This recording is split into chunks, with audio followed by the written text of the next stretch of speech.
What are you going to do for me as a property manager? And while you're at it, tell me what's on your job description.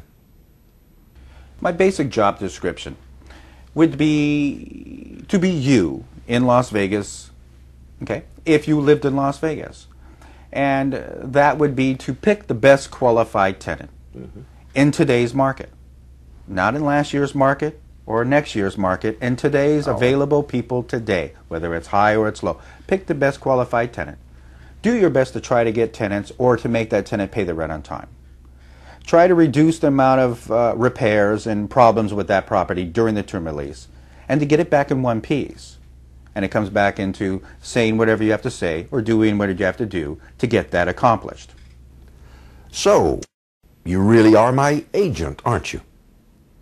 You represent me. Yes, I have a fiduciary relationship. I am your agent, and you will sign paperwork letting you know I'm your agent, and your tenant will be signing paperwork letting him know I'm your agent.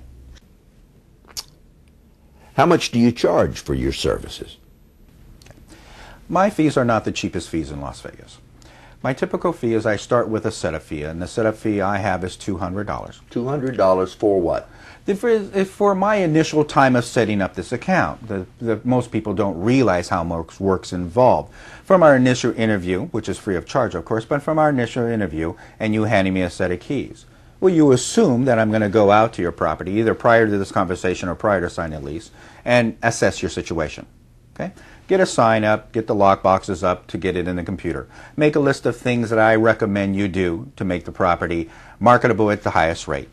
Of course, get you bids if that's necessary. Contract those vendors and cleaners to go out and do the work, and then funnel the money through my account, pay these people, inspect the work, make sure it's done properly. You would like to know that your house is sitting vacant, that one of my people are checking it at least once a week. Steve, you're really going to do all that for $200? No, that's $2.50 is part of the whole package. All right. Okay, but why we would have a setup fee? But we haven't even done anything yet, and now we're going to check your house once a week. But you're going to find the plumber, the carpenter, if that's what you need. Write the ad for the newspaper, and of course make arrangements for that. Make sure I get this into my website with a color picture and information necessary. I also listed Nellis Air Force Base. I also have a flyer that goes out to about 4,000 real estate agents every single month. And we also have a fax list of agents who do nothing but showing property that go out every month. So all this has to be prepared and get ready to go before I even do anything, before I even make a dollar and a dime. And typically what I find, if you don't pay people, they don't work. And there needs to be some incentive. Then what we charge is 20% of the first month's rent once I acquire a tenant, and that does break down to no work, no pay. I don't get paid unless I find a tenant. But I'm 20% of the first month's rent, and then it reverts to 10% every single month. When we hit the end of the year's lease, if you and I and the tenant confirm to go on a month-to-month basis, then so do I. If the tenant negotiates and renews a year's lease for one more year, I charge a marginal fee of $25. It's palatable. But what I know is what you should know is my profit is in the second year. Why is that? Because I don't have the cost, the same cost you don't have. Typically, my labor cost will take me about 3 to 4 months in management fees before I break even. So I don't see a profit till I've been doing you for 3 or 4 months. So at the end of the year's lease, if I don't have all that labor, and you don't have a vacancy factor, and advertising, and repair bills, or cleaning bills, or fixing this and that, the things you need to do to keep up the property, if you calculate that into your rent, you will find you will save a lot more money by leaving the tenant in there for another year. That's where I see my profit. Okay? Now, if the tenant moves out and I have to find you a new tenant, then I revert back to 20% of the first month's rent. The cost of newspaper advertising is your responsibility. And what we also do is advertise the property for rent in the multiple listing service with all the realtors the same place you look for houses for sale. I require you, the owner, to pay or at least offer a referral fee of $250. That if XYZ Realty has somebody walk in their door someday and they show that property, bring us the applicant, we decide to accept him, and only if you accept him, you offer to pay a $250 referral fee. Now, anything above that referral fee, right now I'm willing to pay. And it's one of the reasons why I don't believe in cutting my fees.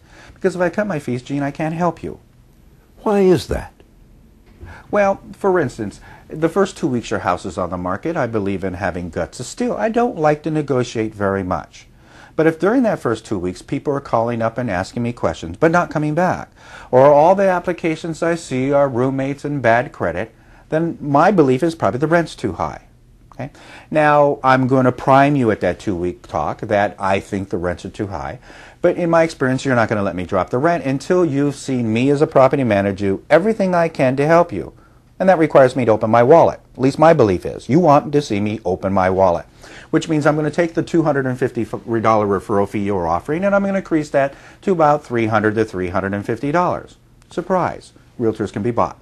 Okay? They can be directed to your property based on commission. Okay? But if that doesn't work by the 3rd week, I'm going to ask you to drop your rent, Gene. And if I go to the 4th week, I'm going to ask you to drop the rent. And part of my job, no matter how terrible it sounds, if I'm sitting here 5 or 6 weeks and you are not listening to me, I'm probably going to ask you to drop the rent before I drop you. This is a business. If houses are sitting, it takes resources away from me and my staff from those people who do listen. Okay? And this is business. You are going to lose money if you don't rent this house. So trying to explain to people in a slow market that I know you've been getting $1,250 your whole life, but $1,150 today is the same as $1,250 next month, except I don't have anybody who wants your house for $1,250 right now. We can maybe recover next year, or maybe even in a shorter term, maybe we'll decide to only do this for 6 months. But you have to base it on the market today. Steve, you've given us some great ideas on choosing a property manager. Let's conclude this segment of our learning and continue in segment 2 with property management techniques.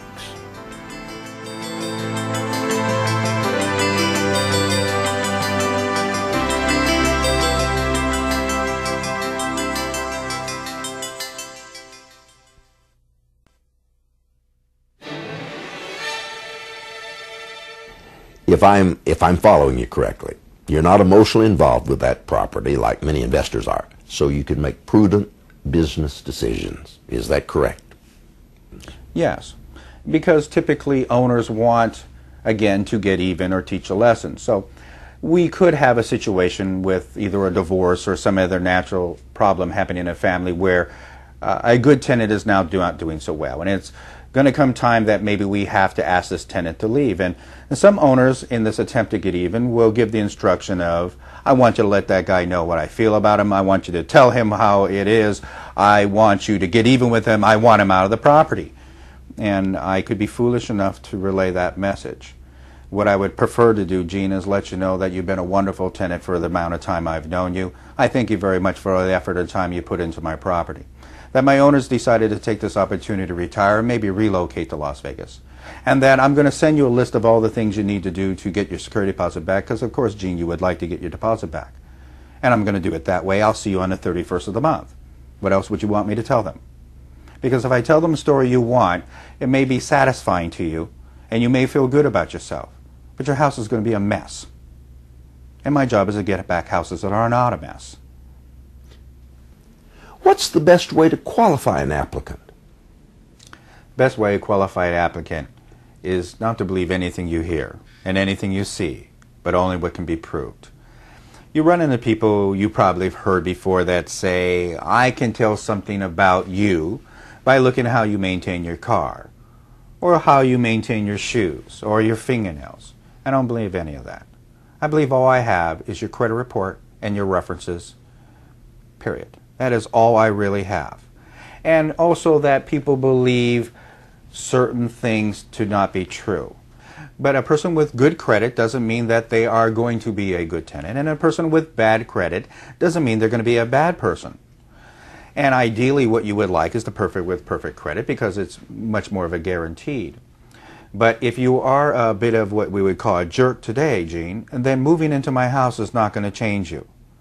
And so sometimes it's easier or better to work with somebody who has a few problems with their credit, but substantial security deposits and a very good attitude, than somebody with perfect credit who looks like they're going to be a problem from day one. Because if they're a problem today and we haven't even signed the lease, it is not going to stop.